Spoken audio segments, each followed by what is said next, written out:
اللهم صل وسلم وبارك على سيدنا محمد وعلى اله وصحبه وسلم. الفيديو ده انا مش جايبه لكم فيه وصفه ولا جايبه لكم فيه حاجه عن الزرع ولا اي حاجه. انا حابه اشكر اصدقائي الاعزاء واخواتي في الله، وربنا كده يجمعنا يا رب على خير، انا وهم اللي ما كانش في الدنيا يكون في الاخره باذن الله على حوض الحبيب المصطفى. احلى حاجه في الدنيا واحسن حاجه انا كسبتها من اليوتيوب، مش الفلوس والله، احسن حاجه كسبتها في الدنيا اخوات واصدقاء يحبوك في الله.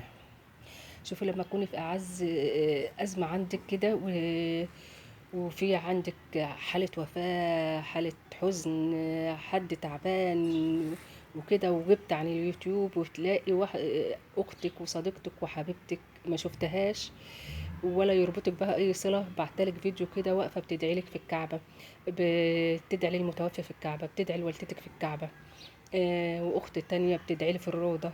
دي اجمل حاجه والله، مش قادره اوصف لكم احساسي قد ايه لما بشوف الفيديوهات ديت. انا نزلت لكم كام فيديو للاخت هدى، جزاها الله كل خير يا رب العالمين وجعله في ميزان حسناتها. العمره اللي عملتها لجوز اختي ربنا يجعلها في ميزان حسناتها يا رب العالمين. فعلا، والله ما تعرفوش ساعتها انا ايه اللي حصل لي ساعتها او الاحساس اللي انا حسيته. ربنا يجعله في ميزان حسناتها يا رب.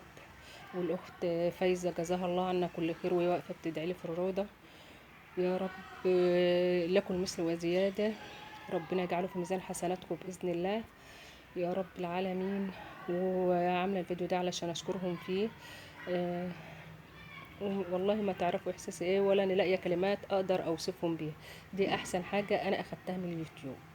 والله اخوات كده يحبونا في الله من غير ما نشوف بعض، ولا في صله قرابه بينا ولا في اي حاجه، ولا اعرف هم كمان من اي محافظه.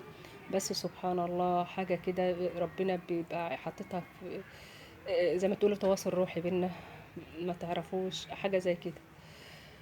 فعايزه اقول لهم في الله بحبكم كلكم وبشكركم وجزاكم الله عنا كل خير. والفيديو ده مجمع الفيديوهات اللي جات لي في الحرمين الشريفين، لهدى، للأخت هدى جزاها الله عنا كل خير، والأخت فايزة يا رب العالمين.